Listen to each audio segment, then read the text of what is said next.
کر لیں۔ تو ایک تو گزشتہ زندگی جو اب تک گزری اس کا انسان محاسبہ کرے، بار بار کرے کہ اب تک میری جو زندگی گزری کیا یہ اللہ کو دکھلانے کے لائق ہے؟ ایک وقت آئے گا، بس اسی پہ اپنی بات ختم کروں گا۔ قرآن نے فرمایا یومئذ تعرضون، جس دن تم کو اللہ کی بارگاہ میں پیش کیا جائے گا، لا تخفی منکم خافیہ، کوئی چیز مخفی اور پوشیدہ نہیں رہے گی۔ فاما من اوتی کتابہ بیمینہ، جس کی کتاب زندگی، جس کا نام اعمال دائیں ہاتھ میں دیا گیا، اس کا مطلب یہ خوش نصیب کامیاب ہے۔ اللہ تعالی ہم کو بھی کامیابی میں شامل کر دے۔ جو ہی وہ اپنا نام اعمال دائیں ہاتھ میں لے گا تو ایک ہی کو دکھلاتا پھرے گا۔ قرآن نے فرمایا فیقول ہاؤم اقرؤوا کتابیہ، لو بھائی دیکھو میری کتابی زندگی، دیکھو میری فائل، یعنی اس کا مطلب وہ دکھلانے کے لائق ہوگی۔ کیوں؟ قرآن نے کہا، وہ کیا کہے گا؟ انی ظننت انی ملاق حسابیہ، میں دنیا میں اس یقین کے ساتھ جیتا تھا، مجھے یہ پورا یقین تھا کہ یہ سارا معاملہ جو کچھ میں کر رہا ہوں میرے سامنے آنے والا ہے۔ اللہ فرماتے ہیں فَهُوَ فِي عِيشَةٍ رَاضِيَةٍ، وہ پسندیدہ عیش میں ہوگا، فی جنت عالیہ، اونچے اونچے باغات میں ہوگا، قطوفہا دانیہ، اس کے میوے جھکے ہوں گے، اور اسے کہا جائے گا کلو وشربو ہنیئن، کھاؤ پیو، ہنیئن مزے کے ساتھ، بلا روک ٹوک، مفت میں نہیں بلکہ بما اسلفتم فی الایام الخالیہ، یہ اس محنت کا بدلہ ہے جو تم نے دنیاوی زندگی میں کی تھی۔ اس کے برعکس وَأَمَّا مَنْ أُوتِیَ کِتَابَهُ بِالشِّمَالِ، جس کا نام اعمال بائیں ہاتھ میں دیا گیا، اللہ اپنی قدرت کے صدقے ہم کو ان میں شامل نہ کرے، اللہ اپنی قدرت کے صدقے ہم کو ان میں شامل نہ کرے۔ فرمایا جو ہی وہ اپنی کتابی زندگی لے گا، اپنا نام اعمال لے گا، قرآن نے فرمایا سب سے پہلے تین تمنائیں کرے گا۔ پہلی تمنا وَأَمَّا مَنْ أُوتِیَ کِتَابَهُ بِالشِّمَالِ فَيَقُولُ يَا لَيْتَنِی لَمْ أُوتَ کِتَابِیَہ، پہلی تمنا کرے گا کاش کہ مجھ کو یہ فائل نہ دی جاتی، کاش کہ مجھ کو میرا نام اعمال نہ دیا جاتا۔ فَيَقُولُ يَا لَيْتَنِی لَمْ أُوتَ کِتَابِیَہ وَلَمْ أَدْرِ مَا حِسَابِیَہ، اے کاش کہ مجھے اپنے حساب کا پتہ ہی نہ چلتا۔ دو تمنا۔ تیسری تمنا یا لیتہا کانت القاضیہ، اے کاش وہ جو موت آئی تھی اس نے سارا فیصلہ کر دیا ہوتا، مجھے دوبارہ زندہ ہونا نہ ہوتا۔ یہ تو ہے تین تمنائیں۔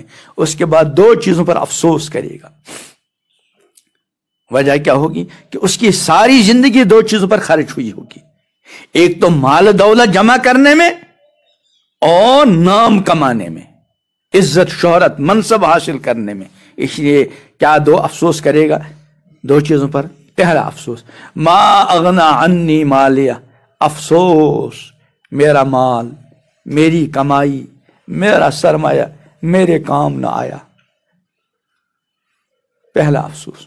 اور دوسرا افسوس ہلاک عنی سلطانیہ، افسوس میری وہ شہرت، میری وہ عزت، میری وہ ڈگری، میرا وہ منصب، وہ میرا وہ عہدہ، وہ بھی جاتا رہا۔ اب فرشتوں کو خذو، پکڑ لو، فغلو، توق پہنا دو، ثم الجحیم صلو، جہنم رسید کر دو۔ تو ہر بندہ ہر بندی اپنی موجودہ زندگی پر ایک نظر دوڑا دے، اپنی کتابی زندگی کو تصور کے عالم میں کبھی تنہائی میں دیکھ کر پڑھ لے کہ مجھے 20 سال 30 سال بالغ ہوئے کو ہو گئے، یہ 20 سال میری کس حالت میں گزر گئے، مجھے کیا کرنا چاہیے تھا، میں نے کیا کیا کیا۔ جب بندہ سوچے گا تو بہت کچھ وہ یاد آئے گا جو نہیں ہونا چاہیے تھا لیکن ہو گیا، اور بہت کچھ وہ یاد آئے گا جو ہونا چاہیے تھا، جو کرنا چاہیے تھا نہیں کیا۔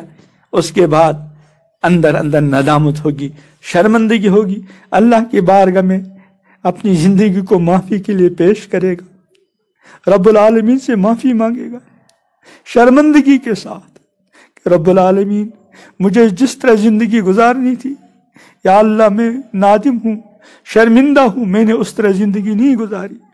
اللہ سے معافی مانگے اور اللہ سے عہد کرے، پروردگار جو کچھ ہو گیا اب معاف فرما لیجئے، میں آج عہد کرتا ہوں، میں آج عہد کر کے اٹھتی ہوں، انشاءاللہ آئندہ میں آپ کی مرضی کے مطابق زندگی گزاروں گی۔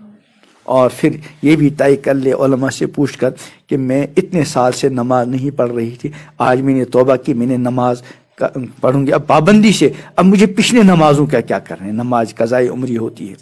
اسی طرح آج تک میں نے کبھی روزے رکھے کبھی نہیں روزے رکھے، اور پچھلے بہت سارے روزے چھوٹے ہیں، ان کو کس طرح شروع کروں؟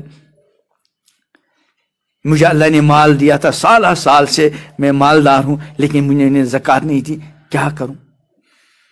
حقوق اللہ اور دوسرے حقوق العباد، میرے ذمہ کسی کا حق تو نہیں، میں نے کسی کو ظلم تو نہیں کیا، میں نے کسی کو کوئی تکلیف تو نہیں پہنچائی، میں نے کسی کی غیبت تو نہیں کی، میں نے کسی کی بہتان تراشی تو نہیں کی، اس سے معافی تلافی کرا دے۔ حقوق العباد کا معاملہ بہت ہی زیادہ نازک ہے۔ امام الانبیاء حضرت محمد عربی علیہ السلام کا فرمان ہے کہ جس انسان کے ذمہ اپنے بھائی بہن کا کوئی حق ہو فَلْيَتَحَلَّلْ مِنْهُ الْيَوْمِ، اس کو چاہیے کہ بس آج ہی اس سے معاملہ رفع دفع کرے اور اس کے حقوق کو ادا کرے، معافی مانگے، کوئی تکلیف پہنچائی ہو تو اپنے آپ کو بدلے کے لیے پیش کرے۔ امام الانبیاء حضرت محمد عربی علیہ السلام کا واقعہ یاد آیا کہ آپ نے اپنی مبارک مقدس زندگی کے اخیر میں ایک مرتبہ صحابہ کے سامنے اعلان فرمایا کہ بھائی اگر میری طرف سے تم میں سے کسی کو کبھی کوئی تکلیف پہنچی ہو، کوئی ایذا پہنچی ہو، آؤ بدلہ دو۔ 3 بار اعلان کرنے کے بعد ایک صحابی کھڑے ہوتے ہیں اور عرض کرتے ہیں کہ یا رسول اللہ، ایک موقع پر صف کی درستگی کے دوران آپ نے مجھے چھڑی سے تھوڑا مارا تھا۔ امام الانبیاء حضرت محمد عربی علیہ السلام اپنے آپ کو پیش کرتے اور ارشاد فرماتے آؤ بدلہ لے لو۔ وہ صحابی عرض کرتے ہیں یا رسول اللہ، جس وقت آپ کی چھڑی مجھے لگی تھی، مارا نہیں تھا، وہ چھڑی سے کچھ صف کو آگے پیچھے کرنے کے لیے کیا ہوگا ان کو، تو عرض کیا اللہ کے رسول، جس وقت وہ چھڑی مجھے لگی تھی اس وقت میرے بدن پر کپڑا نہیں تھا، آپ کے جسم اطہر پر کپڑا ہے۔ امام الانبیاء حضرت محمد عربی علیہ السلام نے فوراً اپنے بدن اطہر سے کپڑا ہٹایا اور صحابی سے فرمایا آؤ بدلہ لے لو۔